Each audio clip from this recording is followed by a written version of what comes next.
Hello everybody, అందరికీ నమస్కారం. ఇప్పటి నుంచి మనం చేసే ఈ హెల్త్ సిరీస్ మీకు చాలా ఇన్ఫర్మేటివ్గా ఉంటాయి అండ్ చాలా హెల్ప్ఫుల్గా కూడా ఉంటాయి. If you follow each and every point of what we talk in the interview, because మీ అందరికీ ఉపయోగపడే సబ్జెక్ట్స్ గురించే మాట్లాడదాం. ఇన్ఫర్మేటివ్గా చాలా చాలా చాలా ఎడ్యుకేటివ్గా ఈ వీడియోస్ చేయాలి, అందరికీ ఉపయోగపడాలి అనే ఒక ఉద్దేశంతో స్టార్ట్ చేస్తున్నటువంటి ఈ సిరీస్లో నేను మీ అందరికీ ఇంట్రడ్యూస్ చేయబోతున్న డాక్టరు మరీ ముఖ్యంగా మా విజయవాడ వాళ్ళందరికీ చాలా అంటే చాలా చాలా చాలా బాగా తెలుసు. ఇన్ఫ్యాక్ట్ హీఈస్ నోన్ 2 తెలుగు రాష్ట్రాలలో దేశవ్యాప్తంగా తెలిసినప్పటికీ కూడా కొంచెం మా విజయవాడ ఆయన అని చెప్పి ఆ ప్రౌడ్ మూమెంట్ మాకుంటూ ఉంటుంది కదా, మాకు అనిపిస్తుంది కదా. So we will take the pride. And bariatric సర్జన్గా, సక్సెస్ఫుల్ బేరియాట్రిక్ సర్జన్గా చాలా థౌజండ్స్ ఆఫ్ మేబీ ఇంకా అంతకంటే ఎక్కువైనా సార్ థౌజండ్స్ ఆఫ్ ఆపరేషన్స్ సక్సెస్ఫుల్గా నిర్వహించిన డాక్టర్ గారు is actually a gastroenterologist and a surgeon. కాబట్టి 2 సబ్జెక్ట్స్ని కంబైన్ చేస్తూ మీ అందరికీ ఉపయోగపడేటువంటి వీడియోస్ చేయడమే ఈ సిరీస్ యొక్క లక్ష్యం. So without any delay, let me take the privilege in introducing to you all the celebrity doctor అనే చెప్పాలి, ఎందుకంటే ఆయన వీడియోస్ కూడా యూట్యూబ్లో ఫాలో అయ్యే వాళ్ళు బోలెడు మంది ఉంటారు. So he is none other than Ravikanth Kongara garu. Sir నమస్తే. నమస్తే అండి. ఎలా ఉన్నారు సార్? అంతా ఫైన్. ఎప్పుడు అలానే ఉంటారు సార్? అలా how do you maintain that? అట్లా ఏం లేదండి, దానికి మెయింటైన్ చేయడానికి డిసిప్లిన్. మనకి మార్నింగ్ 8 కల్లా నాది సర్జరీ స్టార్ట్ అయిపోతాయి, 10-11 కల్లా ఓపీ స్టార్ట్ అవుతుంది. ఇంకా డైలీ రొటీన్ అదే. ఈవినింగ్ 5:30-6 వరకు వర్క్ జరుగుతుంది. ఇంకా తర్వాత 1 గంట 2 గంటలు జిమ్ చేసి మళ్ళీ రొటీన్ అదే ఎవ్రీడే. బేసికల్గా సిల్వర్ స్క్రీన్ మీద నాగార్జున గారు మారరు, ఇక్కడ బయట మీరు మారరు, ఎప్పుడు అలానే ఉంటారు, ఎప్పుడు చూసినా అలాగే ఉంటారు. మనం అందరికీ ట్రీట్ చేసే పేషెంట్సే ఒబీస్ పేషెంట్స్.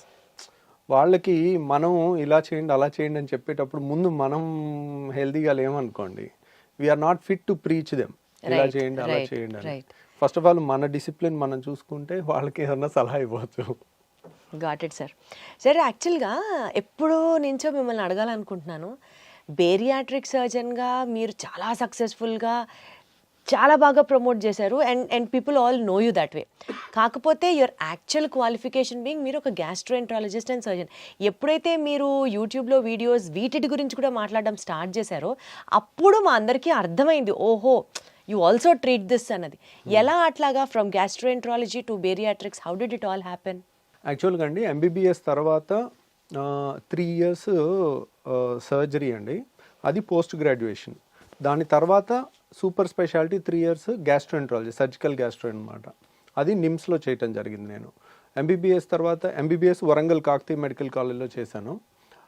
తర్వాత ఎంఎస్ జనరల్ సర్జరీ వచ్చేసి సర్జరీ మెయిన్స్ అన్ని రకాల సర్జరీస్కి ట్రైనింగ్ ఉంటుంది, అది ఉస్మానియా మెడికల్ కాలేజ్ హైదరాబాద్లో చేశాను. తర్వాత నిమ్స్లో గ్యాస్ట్రో చేశాను. సో నేను ప్రాక్టీస్ స్టార్ట్ చేసినప్పుడు నిమ్స్లో 2011లో నాది అయిపోయిన వెంటనే నెక్స్ట్ మంత్ ఇక్కడికి వచ్చి స్టార్ట్ చేశాను. ఎందుకంటే మా రిలేషన్, మా బ్రదర్ సిస్టర్ ఇటువైపు సెటిల్ అయినారు కదా, వాళ్ళ అందరం కలిసి ఉండొచ్చని ఇక్కడికి వచ్చాను. ఇక్కడికి వచ్చిన తర్వాత ఆల్రెడీ ఒక 10 మంది పైన గ్యాస్ట్రోఎంట్రాలజిస్టులు ఉన్నారు, సర్జన్స్ ఉన్నారు. సో ఒకప్పుడు ఇప్పుడు నేను కొత్తగా వస్తే నా దగ్గరికి ఎవరినైనా పేషెంట్ నమ్మి ఎలా పంపిస్తారు? ఇప్పుడే పాస్ అవుట్ అయ్యి వచ్చాం, వీడు ఎలా చేస్తాడో ఏం చేస్తాడో ఎప్పటి నుంచో ఉన్న డాక్టర్స్ ఉంటారు కదా. ఇప్పుడు ఒక గాల్ బ్లాడర్ ఆపరేషన్, పసర సంచిలో రాళ్ళకు ఆపరేషన్ చేయాలన్నా, అపెండిక్స్ ఆపరేషన్ చేయాలన్నా, పొట్టకు సంబంధించిన ఎండోస్కోపీ చేయాలన్నా, ఏదైనా కొత్తగా మనం వచ్చినప్పుడు మనం ఎవరికి తెలియదు. యాక్చువల్గా నేను చదువుకుందేమో వరంగల్ అండ్ హైదరాబాద్. ఒక 15 ఏళ్ళు మొత్తం నేను పుట్టింది పెరిగింది అంతా కూడా తెలంగాణలోనే, సెటిల్ అయింది ఇటు. కాబట్టి నాకు ఇటువైపు ఎక్కువ పరిచయాలు లేవు. మా ఫ్రెండ్స్ ఇప్పుడు హైదరాబాద్లో ఏ హాస్పిటల్కి వెళ్ళినా నా జూనియర్స్ కానీ సీనియర్స్ కానీ ఉంటారు. ఏ హాస్పిటల్కి వెళ్ళినా హలో హాయ్ అని పలకరించే ఫ్రెండ్స్ ఉంటారు. ఇక్కడ ఎవరు లేరు. అట్లా నాకు రిఫరల్స్ వచ్చేవి కావు. అంటే పలానా కండిషన్కి ఈయన క్వాలిఫైడ్ డాక్టరు, బెటర్ డాక్టర్ అనేది కొత్తగా వచ్చిన వాళ్ళకి ఎవరు ఉండరు. కాబట్టి నా దగ్గరికి రెగ్యులర్ గ్యాస్ట్రో ప్రాక్టీస్ ఏది వచ్చేది కాదు. ఓకే. దాంతో నాకేంటంటే ఇంకెలాగా చాలామంది చేస్తున్నారు కదా, ఎవరు చేయలేంది కష్టమైంది ఉన్నది బేరియాట్రిక్ సర్జరీ, అది చేద్దాం అనేది నాకు. దానికి స్పెషల్ ట్రైనింగ్ బెల్జియంలో చేసి వచ్చాను అనమాట. సో అందుకని నేను బేరియాట్రిక్ సర్జరీ ఆ కాలంలో ఎవ్వరు చేయట్లేదు. అది మొదలుపెట్టాం. మనం మొదలుపెట్టినప్పుడు ఛాలెంజింగ్ కేసెస్ తీసుకుని, అంటే 200 kgs హైదరాబాద్లో అన్ని కార్పొరేట్ హాస్పిటల్లో వదిలేసిన పేషెంట్స్ని కానీ, పండ్రి కానీ, బాల్భీముడు కానీ, అసలు ఇన్యూమరబుల్ 250 కేజీలు దాటిన పేషెంట్స్, చావు బతుకులు వచ్చిన పేషెంట్స్, అలా చాలామందిని ట్రీట్ చేయగలిగాం. సో అప్పుడు ఫోకస్ అంతా దాని మీద ఉండింది. దానివల్ల బేరియాట్రిక్ సర్జరీ ఎవరు చేసేవాళ్ళు లేరు కాబట్టి మీరు లైమ్ లైట్ లోకి రావడం జరిగింది. అది మోనోపోలీ లాగా ఎక్కువ రిఫరల్స్ అందరూ పేషెంట్ టు పేషెంట్ వచ్చేదన్నమాట. సో అట్లా మనం కష్టమైన పేషెంట్స్, వెరీ లావు ఉన్న పేషెంట్స్, 200 కేజీలు 250 కేజీలు చావు బతుకులో ఉన్నాయి అన్నీ అందరు రిజెక్ట్ చేసినాయి. అవి చేయటం వల్ల దాంట్లో ఎక్కువ గుర్తింపు వచ్చింది.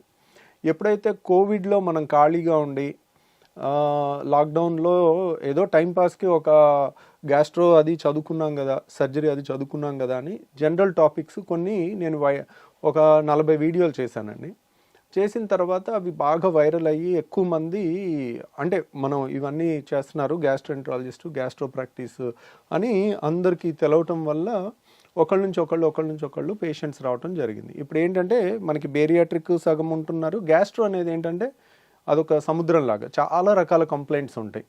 అంటే గ్యాస్ ట్రబుల్ కానించి, గ్యాస్ ట్రబుల్ అంటేనే అదొక మహాసముద్రం లాగా ఉంటుంది. దాంట్లో చాలా రకాల కంప్లైంట్స్ ఉంటాయి.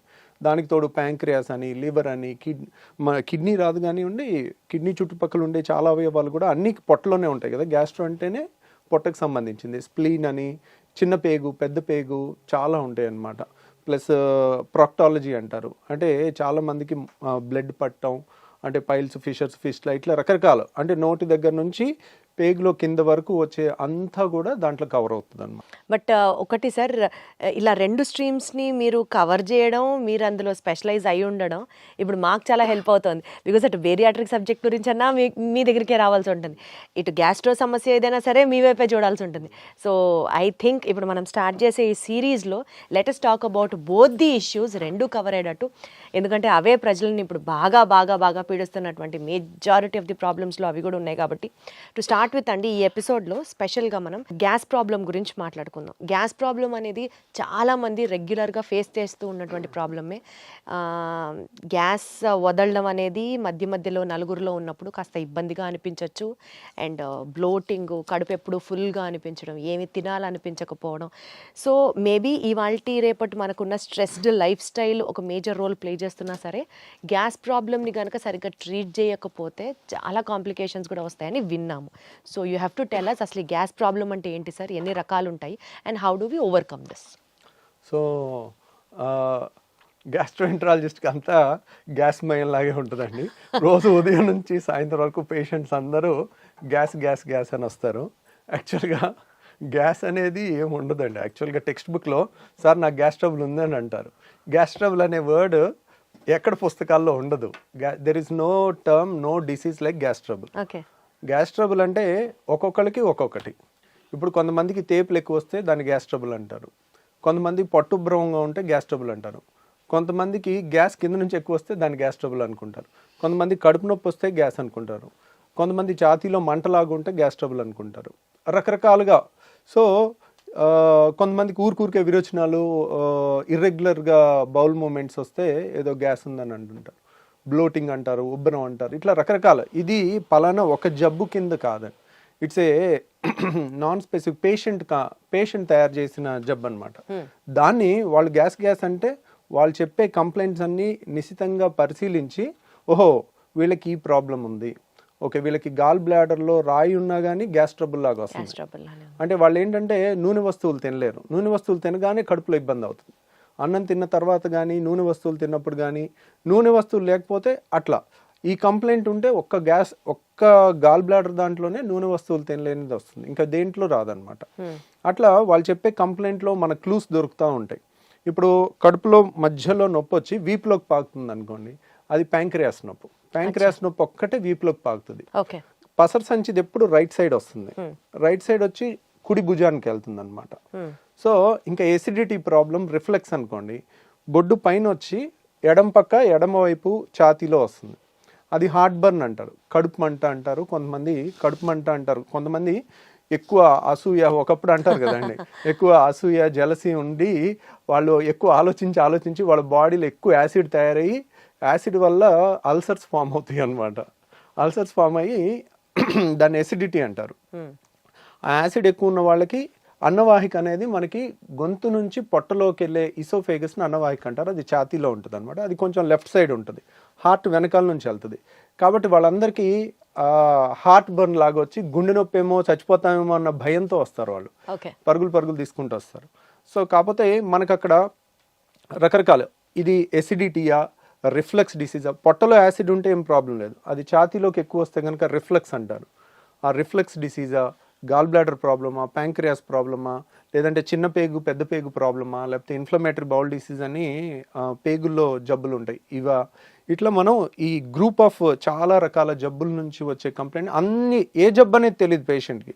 పేషెంట్ నాకు గ్యాస్ అని వస్తారు, అది మనం ఒక డాక్టర్ డీకోడ్ చేయాల్సిందనమాట. అది సో బేసికల్గా ఎక్కడ పెయిన్ చెప్తున్నారు అని చెప్పి ఆ పెయిన్ నుంచి ఇది ఏ నొప్పి అన్నది మీకు అర్థమవుతుంది కదా సార్, వాళ్ళు చెప్పేదాన్ని బట్టి ఏ నొప్పి ఇది అన్నది మీకు అర్థమవుతుంది. అంటే పేషెంట్తో మనం కీన్గా మాట్లాడితే కొంతవరకు వాళ్ళు చెప్పేదాన్ని బట్టి మనకు అందాజుగా ఐడియా వచ్చేస్తుందని.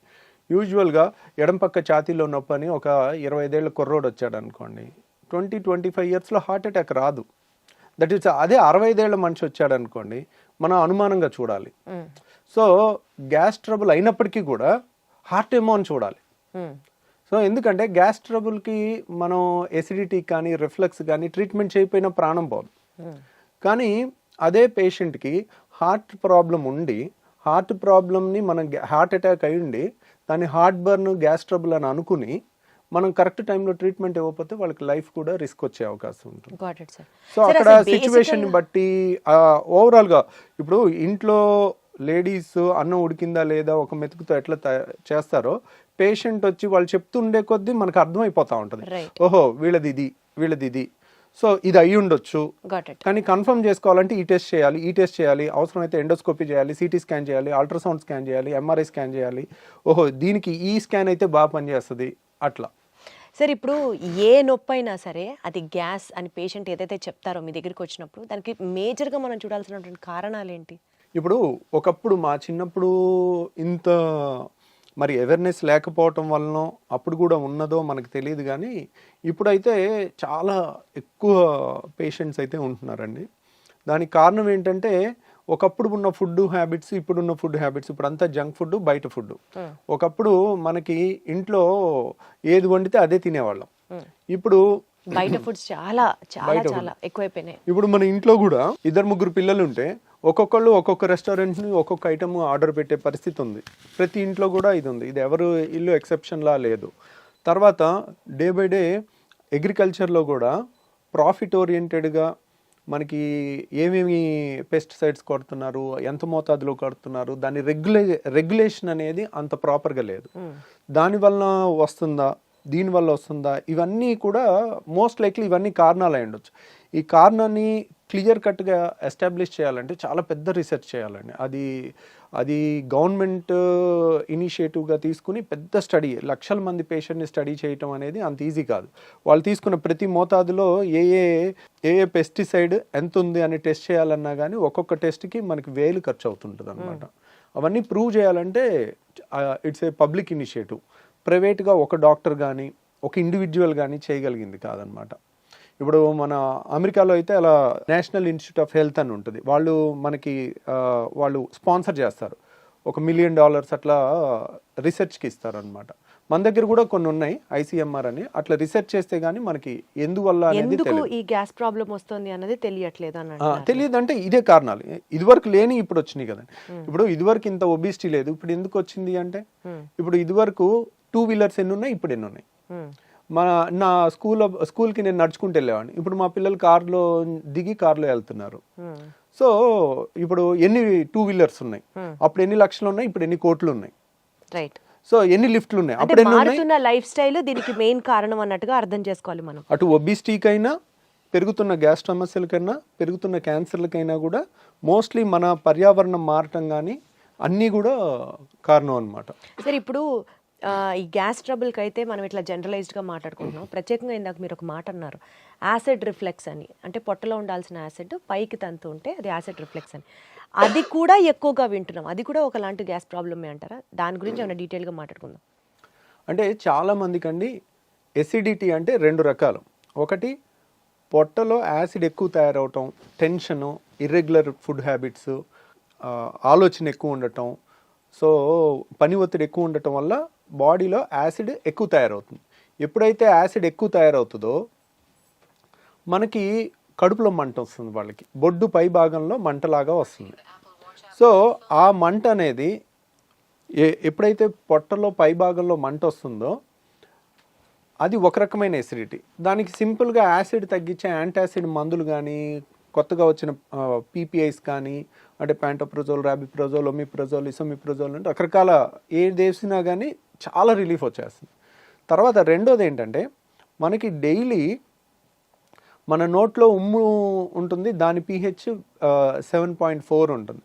మన స్టమక్లో హైడ్రోక్లోరిక్ యాసిడ్ ఉంటుంది, అది కాన్సన్ట్రేటెడ్గానే ఉంటుంది. అంటే దాని pH వచ్చేసి 2 ఉంటుంది, <2, 1.5 to 2. అంటే వెరీ ఎసిడిక్ ఎన్వైర్న్మెంట్. ఎందుకు మన ఫుడ్ను అంతా డైజెస్ట్ చేయడానికి కానీ, అది ఆ యాసిడ్ ఎన్వైర్న్మెంట్ వచ్చిన క్రిముల్ని, అనవసరమైన క్రిముల్ని చంపడానికి కానీ అదొక ప్రొటెక్టివ్ మెకానిజం, డైజెషన్కి కానీ హెల్ప్ అవుతుంది అనమాట. సో ఈ యాసిడ్ అనేది పొట్టలో ఉండటం సహజ గుణం. కాబట్టి పొట్టలో ఎంత యాసిడ్ ఉన్నా మనకి ఇబ్బంది అయ్యదు. ఎందుకంటే పొట్ట గోడలో స్టమక్ వాల్లో యాసిడ్ని తట్టుకునే శక్తి ఉన్న వాళ్ళని ఆల్రెడీ మన బాడీ తయారు చేసుకుంది. ఇప్పుడు చూడండి, మన కాళ్ళు, అరికాళ్ళు అనేది మందంగా ఉంటాయి. అరికాళ్ళ మీద నడిచినా మనకి అవి మందంగా ఉండటం వల్ల అది అడాప్ట్ అయి ఉంటుంది అనమాట, మనకి ఏ ఇబ్బంది ఉండదు. అంతే బరువు మన చేతి మీద, కాలు మీద, వేరే చర్మం మీద పెడితే ఆ చర్మం ఊడిపోద్ది. ఎందుకు? ఇట్ ఈస్ నాట్, దానికి తయారవ్వలేదు, నడవటానికి అరికాలు తయారైంది. అలాగే యాసిడ్ని తట్టుకోవటానికి మన స్టమక్ వాల్ తయారైంది అనమాట. జీర్ణాశయం యొక్క ఎక్కడైతే యాసిడ్ ఉంటుందో ఆ లోపల పొర యాసిడ్ని తట్టుకునే విధంగా తయారైంది. కానీ మన అన్నవాహిక, ఇసోఫేగస్, ఇక్కడ నుంచి ఇక్కడ వరకు ఉన్న ఇసోఫేగస్ మాత్రం అది యాసిడ్కి తట్టుకునేటట్టు తయారవ్వలేదు. కాబట్టి పొట్టలో యాసిడ్ ఉంటే కొంచెం కడుపు మంట వస్తుంది, చాలా ఈజీగా ట్రీట్ చేయొచ్చు మనం. వాళ్ళకి గ్యాస్ ట్యాబ్లెట్ ఇస్తారు, కొన్ని యాంటాసిడ్ ఇస్తారు, తగ్గిపోతుంది, they will be very happy. కానీ ఈ పొట్టలో ఉండాల్సిన యాసిడ్ ఇక్కడ వాల్వ్ ఉంటుంది, ఛాతీకి పొట్టకి ఛాతీకి మధ్యలో ఒక వాల్వ్ ఉంటుంది, దాన్ని హయాటస్ అంటారు. ఆ హయాటస్లో వెడల్పుగా ఉండి వాల్వ్ లూజ్గా ఉంటే దాన్ని హయాటస్ హెర్నియా అంటారు. చాలామందికి ఎండోస్కోపీ రిపోర్ట్ చూస్తే లాక్స్ ఎలియస్ అంటారు. లాక్స్ ఎలియస్ అంటే లోవర్ ఇసోఫేజియల్ స్పింక్టర్. ఇసోఫేగస్ అంటే అన్నవాహికలో ఇక్కడ ఒక కంట్రోల్ ఉంటుంది, అప్పర్ ఇసోఫేజియల్ స్పింక్టర్ అని. ఇక్కడేమో lower oesophageal sphincter. Lower oesophageal అయిపోయిన తర్వాత స్టమక్ స్టార్ట్ అయిపోతుంది, అంటే జీర్ణాశయం స్టార్ట్ అయిపోతుంది. సో ఇక్కడ వాళ్ళు లూజ్గా ఉంటే కనుక దాన్ని లాక్స్ ఎలియస్ అంటారు, లోవర్ ఇసోఫేజియల్ స్పింక్టర్. లేదంటే అక్కడ లూజ్గా ఉండటం వల్ల హయాటస్ హెర్నియా అంటారు. గ్రేడ్ 1, గ్రేడ్ 2, గ్రేడ్ 3, గ్రేడ్ 4 ఉంటుంది. గ్రేడ్ 4 అంటే ఇంత వెడల్పుగా ఉంటుంది అక్కడ. అంటే ఏంటి, ఇప్పుడు ఇక్కడ ఎప్పుడైతే వాల్వ్ చాలా గ్రేడ్ 4 లూజ్గా ఉంటుందో పొట్టలో ఉన్న యాసిడ్ అంతా ఊరికే పైకి వస్తూ ఉంటుంది. పొట్ట అనేది, జీర్ణాశయం అనేది మనం ఫుల్గా తిన్న తర్వాత అది గ్రైండర్ ఆన్ అయినట్టు అవుతుంది. ఆన్ అయినప్పుడు గ్రైండర్కి పైన మూత పెట్టలేదు అనుకోండి, ఎట్లయితే పైకి చిమ్ముతుందో అట్లా ఈ పొట్టలో ఉండాల్సిన యాసిడ్ అంతా అది ఫుడ్ తిన్నాక ఇలా పైకి ఇసోఫేగస్లోకి వస్తుంది. ఇసోఫేగస్ గోడ ఏమైంది, మన అన్నవాహిక గోడ అనేది యాసిడ్ని తట్టుకోవటానికి తయారవ్వాల, కాబట్టి అది విపరీతమైన మంట వస్తుంది, దాన్ని హార్ట్ బర్న్ అంటారు. వీళ్ళు ఏం తినకపోతే హ్యాపీగా ఉంటారు. ద మొమెంట్ తిన్న తర్వాత వాళ్ళకి ఒక గంట 2 గంటలు ఆ గ్రైండర్ లాగా ఆడినంతసేపు యాసిడ్ అనుకొచ్చి ఈ ఛాతీ అంతా మంట పట్టేసినట్టు ఉండటం, భుజంలో నొప్పి రావటం, ఎడం భుజంలో రావటం, తర్వాత ఎడం పక్క ఛాతీలో వచ్చేసరికి వెంటనే గుండె ప్రాబ్లం అని గడగడలాడిపోతూ ఉంటారు. ఎక్కడో టీవీలో చూస్తారు 25 ఏళ్ల మనిషి ఒక ఇలా కోల్బడి చచ్చిపోతే అది హార్ట్ అటాక్ కాదో కూడా ఎవరికి తెలియదు. ఎవరికి తెలుసు? Sudden death. It is a sudden death. Heart attack అని ప్రూవ్ ఉండదు, కానీ అందరూ దానికి లేబుల్ వేసేస్తారు. ఇప్పుడు మీడియా ఎవరన్నా సడన్ గా కోల్బడి చచ్చిపోయారు అనుకోండి, హార్ట్ అటాక్ అని తోసేస్తారు. Who can prove it? దానికి రియల్ గా ప్రూవ్ చేయాలంటే సడన్ డెత్, సడన్ గా కళ్ళు తిరిగి పడిపోయి చచ్చిపోవటానికి చాలా కారణాలు ఉంటాయి. సో ఇప్పుడు అంతెందుకు, మనకి ఒలింపిక్స్ ఆడే ఒలింపిక్ ప్లేయర్స్ కూడా రన్నింగ్ చేస్తూ సడన్ గా కోల్బడి చచ్చిపోయినట్టుంది. మరి వాళ్ళకి హార్ట్ అటాక్ వస్తుందా? అథ్లెట్స్కి రాదు కదా. సో చాలామంది ఏంటంటే మీడియాలో ఎమెచ్యూర్ పీపుల్, అంటే నాన్ ప్రొఫెషనల్ పీపుల్ ర్యాపిడ్ కన్క్లూజన్స్కి వస్తారు. ఆ ర్యాపిడ్ కన్క్లూజన్స్కి వచ్చి ఒక యంగ్స్టరు కళ్ళు తిరిగి పడిపోతే హార్ట్ అటాక్ వచ్చి చచ్చిపోయాడని అలా ప్రొజెక్ట్ చేశారనుకోండి, ఎడం పక్క గుండెలో నొప్పి వచ్చిన, హార్ట్ బర్న్, యాసిడ్ ప్రాబ్లం వల్ల, రిఫ్లెక్స్ వల్ల వచ్చిన వాళ్ళందరూ నిద్రలేని రాత్రులు గడపాల్సి వస్తుంది. అమ్మో నేను చచ్చిపోతే సార్, ఎలాగా? కానీ అసలు ఈ యాసిడ్ రిఫ్లెక్స్ వల్ల ప్రాణాలు పోయే సిచ్యువేషన్ కూడా ఉంటుందా సార్? ఉండదు, కానీ ఆ భయంతో ప్రాణం పోయినట్టు బతుకుతారు వాళ్ళు. అయ్యయ్యో. సో ఎప్పుడైతే ఎక్కడో టీవీలో ఒకటి చూసి సడన్గా యంగ్స్టర్స్లో కూడా హార్ట్ అటాక్స్ పెరిగిపోయినాయి అని మీడియాలో వచ్చింది అనుకోండి, అమ్మో ఎడం పక్క నొప్పి వస్తుంది, నాకు గుండె నొప్పి ఏమో, నేను అలా చచ్చిపోతానేమో, నా పిల్లలు ఏమైపోతారు, నా భార్య ఏమైపోద్ది, ఇంకా రాత్రి అంతా నిద్రపోకుండా అలా కూర్చుని ఉంటారు వాళ్ళు, బయటికి చెప్పుకోలేరు. కానీ వాళ్ళకి ఏదైనా తింటేనే కదా వచ్చేది ఆ అనీజీనెస్. కానీ వచ్చినప్పుడు కూడా మరి తింటే ప్రతి పూట తింటారు కదా. ఇప్పుడు కొంతమంది ఇర్రెగ్యులర్ టైమింగ్స్లో, ఈ కాలంలో స్ట్రెస్ లేని జాబ్ ఏది ఉంది, రైట్. కరెక్ట్ టైంకి ఫుడ్ తినే జాబ్ ఏది ఉంది? అందరూ పరుగులు తీస్తా ఉండి రాత్రి 10ంటికి వచ్చి బిర్యానీ తిని వచ్చారనుకోండి, ఇంకా రాత్రి అర్ధరాత్రి 12ంటికి వాళ్ళకి వస్తుంది కరెక్ట్గా.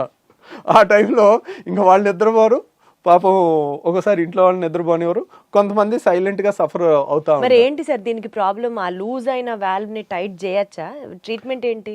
ఇంకా వాళ్ళు ఏం తినకుండా ఉంటారు? అంటే గ్యాస్ ట్రబుల్లో చాలా మంది ఇలాంటి పేషెంట్స్ ఏంటంటే వీళ్ళకి మందులు ఇచ్చి ఫస్ట్ తగ్గించవచ్చండి. అంటే కంప్లీట్గా తగ్గించకపోయినా కంప్లీట్గా ఒక వాల్వ్ అనేది స్ట్రక్చరల్ డిఫెక్ట్ ఉంటే it has to be rectified. Okay. Acid ఎక్కువ ఉందనుకోండి, యాసిడ్ని తగ్గించవచ్చు. ఇక్కడ యాసిడ్ ఎక్కువ ఉండటం ప్రాబ్లం కాదు, నార్మల్ ఉండాల్సిన యాసిడే ఉంది, కానీ పొట్టలో ఉండాల్సిన ఛాతీలోకి వస్తుంది. రైట్. సో అక్కడ లూజ్గా ఉన్న వాల్వ్ని సో ఏదో విధంగా టైట్ చేసుకోవాలి. ఆ టైట్ చేసుకునే ముందు మనకి కొన్ని జాగ్రత్తలతో తగ్గించవచ్చు. ఆ జాగ్రత్తలు ఏంటంటే రిఫ్లెక్స్ కేర్ అంటారు దాన్ని. దాంట్లో ఏంటంటే ఒకేసారి కడుపు నిండా తినటం అనేది పెట్టుకోకూడదు. కడుపు నిండా తింటే ఏంటంటే ఈ ఛాతీలోకి ఎక్కువ వెనక్కి రావటం అనేది ఎక్కువ ఉంటుంది. ఇప్పుడు 4 ఇడ్లీలు 5 ఇడ్లీలు పడుతున్నాయి అనుకోండి, వాళ్ళు 2 మించి తినకూడదు. ఒకసారి కరెక్ట్గా గంటన్నర ఆగి మళ్ళీ 2 తీసుకోవాలి, మళ్ళీ గంటన్నర 2 గంటలు ఆగి మళ్ళీ 2 తీసుకోవాలి. ఇంకా దానికి నామోషి పడకూడదు, బాక్స్లో పెట్టేసుకోవాలి. ఎక్కడైనా ఒక 5 నిమిషాలు బ్రేక్ తీసుకోవాలి, పనిలో అయినా టక్ తినేసి అట్లా తెలివిగా చేసుకుంటే కనుక ఒకేసారి ఎక్కువ ఫుడ్ లేకపోతే ఎక్కువ వెనక్కి రాదు, ఎక్కువ యాసిడ్ తయారవదు, ఎక్కువ వెనక్కి వాళ్ళకి కూడా అంత అనీజీనెస్ ఉండదు అప్పుడు పాపం. ఉండదు. అది ఒకటి. తర్వాత చాలా మంది చేసేది ఏంటంటే చక్కగా 4 ఇడ్లీలో 5 ఇడ్లీలో లేదంటే 3-4 దోశలో తినేసి గ్లాసు నీళ్లు 2 గ్లాసు నీళ్లు తాగుతారు. తాగితే ఇంకా ఎక్కువ వెనక్కి వచ్చేస్తుంది. ఓకే. సో వీళ్ళు ఎప్పుడు కూడా నీళ్లు తిన్న తర్వాత తాగకూడదు, మనకి నీళ్లు తాగాలి. ఒక 4 గ్లాసులైనా ముందు తాగేసేయండి. నీళ్ళు ఎప్పటికప్పుడు దిగిపోతాయి, నీళ్ళ వల్ల యాసిడ్ ఎక్కువ తయారవదు, వెనక్కి వచ్చినా అంత ఇబ్బంది ఉండదు, అంత ఎక్కువ కూడా రాదు, ఎప్పటికప్పుడు తొందరగా వెళ్ళిపోద్ది నీళ్ళు అనేది. సో నీళ్ళంతా తాగేసిన తర్వాత ఒక 10 నిమిషాల తర్వాత అప్పుడు ఫుడ్ తిన్నారనుకోండి, ఫుడ్ తిన్నాక నీళ్ళు తాగలేదనుకోండి, వెనక్కి వచ్చేది తక్కువ ఉంటుంది అన్నమాట. స్టమక్ మొత్తం నిండిపోదు. అంటే ఫుడ్తో సగం నిండిపోయి సగంతో నీళ్ళతో ఉంటే ఆ గ్రైండర్ ఆన్ అవగానే సప్పని పైకి కొట్టేస్తుంది. సో ఇలా రిఫ్లెక్స్ కేర్ అని ప్లస్ యాసిడ్ తగ్గించే టాబ్లెట్స్ కొన్ని వేసుకుంటే కూడా చాలా రిలీఫ్ వస్తుంది వాళ్ళకి. ఓకే. సో ఇలా మందులతో 90% క్యూర్ చేయొచ్చు. వండర్ఫుల్. కానీ ఒక 10% మాత్రం ఇంకా తిరుగుతూనే ఉంటారు. ఒక డాక్టర్ దగ్గరికి వెళ్తారు, మందులు ఇస్తారు, తగ్గదు. ఇంకో డాక్టర్ దగ్గరికి వెళ్తారు, మందులు ఇస్తారు, తగ్గదు. అక్కడ స్ట్రక్చరల్ ప్రాబ్లమ్ని అలా 10% వాళ్ళకి మనం లేటెస్ట్గా ఒక టెస్ట్ వచ్చిందండి, దాన్ని 24 hour pH స్టడీ అంటారు. అంటే 24 గంటలు మనం హాస్పిటల్లో ఉంచి ఒక మెషిన్కి బెల్ట్ దగ్గర పెట్టేస్తాం.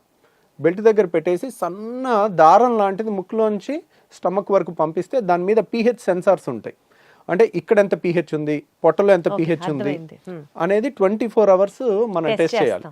టెస్ట్ చేస్తే యాసిడ్ ఇక్కడ కూడా ఎక్కువ ఉందని వచ్చినప్పుడు pH ఇక్కడ 2 ఉంటుంది, ఇక్కడ 7 ఉండాలి. ఇక్కడ కూడా 2 ఉందనుకోండి, that indicates reflex disease, acid reflex disease. దాన్ని కన్ఫర్మ్ చేసుకున్న తర్వాత అది ఆ టెస్ట్ పాజిటివ్ వస్తే మాత్రం సర్జరీ చేసుకోవాలి. ఆ టెస్ట్ కొంచెం కాస్ట్ ఎక్కువ ఉంటుంది, 24 గంటలు హాస్పిటల్లో ఉండి చేసుకోవాలి. సో బట్ దాంట్లో కనుక మనకి పాజిటివ్ వచ్చిందంటే కనుక అప్పుడు we can consider reflex surgery. Anti reflex surgery అనేది మనం ఈ వాల్వ్ని టైటన్ చేసుకుంటే వెనక్కి రాకుండా ఉంటుందన్నమాట. ఓకే. ఓకే. సో ఆ సర్జరీ మన దగ్గర ఇక్కడ చేస్తున్నారా సార్? మనం కూడా పర్ఫామ్ చేస్తాం. ఈ యాంటీ రిఫ్లెక్స్ సర్జరీని నిస్సెన్స్ ఫండ్ అప్లికేషన్ అంటారు. దాని పేరు నిసెన్స్ అనే సైంటిస్ట్ పేరు పెట్టారనమాట. ఆ ఫండ్ అప్లికేషన్ అంటారు. దానికి ఆల్మోస్ట్ కోత ఉండదు, కుట్టు ఉండదు, చిన్న హోల్ ద్వారా చేస్తాము. ఒక 20 minutes to 30 minutesలో అయిపోతుంది. ఈరోజు మార్నింగ్ చేస్తే నెక్స్ట్ డే ఈవినింగ్ 95% డిశ్చార్జ్ అయిపోతారు. ఇంకొక 5% నెక్స్ట్ డే డిశ్చార్జ్ అవుతారు. సో ఇది ఎఫెక్టివ్నెస్ ఎంత ఉంటుంది అంటే కనుక ఆల్మోస్ట్ 75% నుంచి 85% వరకు ఉంటుంది. ఒక 25%కి సగం రిలీఫే ఉంటుంది. ఎందుకు దాంట్లో 100% గ్యారంటీ చెప్పలేకపోతున్నాం. ఇప్పుడు రాళ్ల సమస్య ఉంది, గాల్ బ్లాడర్ తీసేసాం, 100% క్యూర్, మళ్ళీ జన్మలో వాళ్ళు మన దగ్గరికి రావాల్సిన పని ఉండదు. అది 100% అనే 99% 100% గ్యారంటీగా చెప్పేయచ్చు. అదే రిఫ్లెక్స్ దాంట్లో 70 to 85% అనేది చాలా హై రిజల్ట్ అనమాట. సో ఎందుకనంటే ఇప్పుడు ఏదన్నా తీసేయటం తేలిక. గాల్ బ్లాడర్ తీసేసాం, అయిపోయింది. గర్భసంచి తీసేసాం, అయిపోయింది. చెయ్యి నరికేసాం, నిమిషం పని. సో తీసేయటం తేలిక. మొండి చేయిని ఇలా తయారు చేయలేం. మనిషి ఇంకో 1000 జన్మలు ఎత్తినా కానీ, సైన్స్ ఎంత డెవలప్ అయినా కానీ మొండి చేయిని ఈ మూమెంట్ రాదు. రాయటం కానీ ఈ అద్భుతమైన క్రియేషన్ అనేది జరగదు. ఈ వాల్వ్ కూడా ఒక అద్భుతమైన క్రియేషన్. అది మనకి న్యాచురల్గానే పర్ఫెక్ట్గా ఉండాలి. దాన్ని మనం క్రియేట్ చేస్తున్నప్పుడు మనం ఒక గాడ్ క్రియేట్ చేసిన క్రియేషన్ అంత పర్ఫెక్షన్గా ఎప్పటికీ చేయలేం. 80% క్రియేషన్ అనేది ఇంకా వరల్డ్స్ బెస్ట్ రిజల్ట్ అనమాట. ఆ మాత్రం రిజల్ట్ ఇవ్వటమే చాలా కష్టం. అందుకనే అంత రిజల్ట్ కూడా ఇవ్వలేక ఎవ్వరు ఈ సర్జరీస్ అసలు చెప్పరు. మీరు 10 మంది నా దగ్గరికి సర్జరీ కోసం వస్తారు, వాళ్ళు ఆల్రెడీ 10 మంది గ్యాస్ట్రోఎంట్రాలజిస్ట్ని చూసుంటారు. ఇంకెక్కడ దొరక్క బాధపడి పడి పడి తిరిగి చివరికి ఇక్కడన్నా ఏదన్నా దొరుకుద్దేమో అని వచ్చే వాళ్ళు ఉంటారు. అట్లా వచ్చి తగ్గిన వాళ్ళు చాలామంది ఉన్నారనమాట. మనం ఆల్మోస్ట్ ఇండియాలోనే హైయెస్ట్ సర్జరీస్ చేస్తాం. ఇదేంటంటే టెక్నికల్లీ ఛాలెంజింగ్ అనమాట. మనం కొంచెం ఈ టైట్ ఎక్కువ చేసామనుకోండి వాళ్ళకి ముద్ద దిగదు, పట్టేసుకున్నట్టు ఉంటుంది. మళ్ళీ తక్కువ చేసామనుకోండి వెనక్కి వస్తుంది. అది చాలా కరెక్ట్గా ముందు నుయ్యి వెనక్కి గొయ్యిలాగా ఉంటుంది అనమాట ఈ సర్జరీలో. సో అందువల్ల ఈ నిసన్స్ ఫండ్ అప్లికేషన్ అనేది అంత తొందరగా నేను కూడా చెప్పను. ప్లస్ చాలామందికి ఒక టెస్ట్ చేసుకోమని చెప్తాను, మీకు రిఫ్లెక్స్ ఉందా లేదా అని మీరు తెలుసుకోవటానికి. ఇప్పుడు సపోజ్ సార్ ఊరికే వెనక్కి వస్తుంది సార్, తిన్న తర్వాత ఇబ్బంది అవుతుంది సార్, ఛాతి మండుతుంది, గొంతులోకి వస్తుంది, తేపులు వస్తుంది, మెతుకులు వస్తున్నాయి. ఊరికే కొంతమందికి ఏంటంటే రాత్రి 10ంటికి తిని పడుకుంటారు, పడుకున్న తర్వాత వెంటనే నిద్రపోతారు, పేగులు కదులుతూ ఉంటాయి, కదులుతున్నప్పుడు ఈ వాల్వ్ లూజ్గా ఉంటుంది. అది ఒక్కసారి ఇలా గ్రైండర్ లాగా మధ్యలో ఒక్కసారి ఆన్ అయినప్పుడు టక్కున బుడుకుమని గొంతులోకి వచ్చేస్తాయి, వాటర్ వచ్చేస్తాయి. వాళ్ళు నిద్రపోయి ఉంటారు. మనిషి సోయిలో ఉంటే వెంటనే ఆ వాటర్ని మళ్ళీ మింగేయటమో ఊసేయటమో చేస్తారు. ఇంతే వస్తుంది, కొద్దిగా ఒక గుక్కంతా వస్తుంది. వాళ్ళు నిద్రపోయి ఉండేసరికి అది పొలమారుద్ది, దగ్గిలేస్తారు నిద్రలో పొలమారి. సో ఇది ఒక లక్షణం అనమాట రిఫ్లెక్స్కి. ఇంకొకటి ఏంటంటే కడుపు నిండా తినేసి ఏ మనిషి అయినా, సపోజ్ ఒక 20 ఏళ్ళ కుర్రోడో 30 ఏళ్ళ పర్సన్ మన దగ్గరికి ఈ కంప్లైంట్స్తో వచ్చినప్పుడు కడుపు నిండా 4-5 ఇడ్లీలు అందరూ మీ ఫ్రెండ్స్ అంతా ఎలా తింటారో అలా నువ్వు తిని ముందు కొంగు, ముందు కొంగి కాళ్ళతో చేతులతో కాళ్ళు పట్టుకోవటానికి ట్రై చేయి. అప్పుడు ఏమవుతుంది, నువ్వు ఎప్పుడైతే ముందు కొంగుతావో ఈ ప్రెషర్ పెరుగుతుంది. మనం ఇలా ముందు కొంగగానే పొట్టని స్క్వీజ్ చేస్తాం, పొట్టలో ప్రెషర్ పెరుగుతుంది. ఈ వాల్వ్ లూజ్ ఉందనుకోండి వాళ్ళు ఆపలేరు, టక్కున గొంతులోకి వచ్చేస్తుంది. సో ఈ టెస్ట్ అనేది ఎక్కడ పుస్తకాల్లో లేదండి, ఇది ప్రాక్టికల్ అండ్ కామన్ సెన్స్. ఈ టెస్ట్ అనేది మోస్ట్ వాల్యుబుల్ థింగ్. ఎందుకంటే 10 మంది చేస్తుంది మీ ఫ్రెండ్స్, మీరు చేయలేకపోయారంటే దాని అర్థం ఏంటి? ఇక్కడ రిఫ్లెక్స్ ఉంది, వాళ్ళు తేడా ఉంది, దాన్ని సరి చేసుకోవాలి. సో బేసికల్గా లైఫ్ స్టైల్తో మీరు చెప్పినటువంటి తక్కువ మోతాదులో తినడం, గ్యాప్లు ఇచ్చుకుంటూ తినడం, ఇలా చేసుకుంటూ టాబ్లెట్స్ కొన్ని మీరు సజెస్ట్ చేసిన వాడడం ఒక పద్ధతి. అండ్ ఇంకా కాంట్ బట్ అనుకున్నప్పుడు there is also surgery option which is only 80 to 85% accurate. దీన్ని మనం ఇంకా కంప్లీట్గా ప్రివెంట్ చేయడం అన్నది ఇంకా మన చేతిలో లేదు కదా సార్, బికాజ్ అది స్ట్రక్చరల్గా వచ్చినటువంటి చేంజ్ కాబట్టి. సో దాన్ని మనం ప్రివెంట్ చేయలేము. The best thing they can do is మీలాంటి ఒక బెస్ట్ గ్యాస్ట్రోఎంట్రాలజిస్ట్ని సజెస్ట్ చేయడమే, కలవడమే, మీతో మాట్లాడడమే. సో విన్నారు కదండి, గ్యాస్ ప్రాబ్లం అనేది మనం లైట్గా తీసుకోవడానికి ఏమాత్రం లేదు. ఈ రిఫ్లెక్స్ అనేది కనుక ఇందాక సార్ చెప్పినట్లుగా ఒక 2-3 టెస్టులు మనకి మనమే చేసుకోవచ్చు, హాస్పిటల్లో అడ్మిట్ అయ్యి చేసుకోవాల్సిన కాదు. ఇలాంటివి గమనించుకుంటూ ఎప్పటికప్పుడు మనకు ఆ రిఫ్లెక్స్ సమస్య ఉందా, మేబీ దీనివల్ల ఇంత ఇబ్బంది పడుతున్నామా అన్న ఒక మినిమం అండర్స్టాండింగ్తో డాక్టర్ని కలవడం చాలా చాలా చాలా అవసరం. Thank you so much sir. Thank you అండి.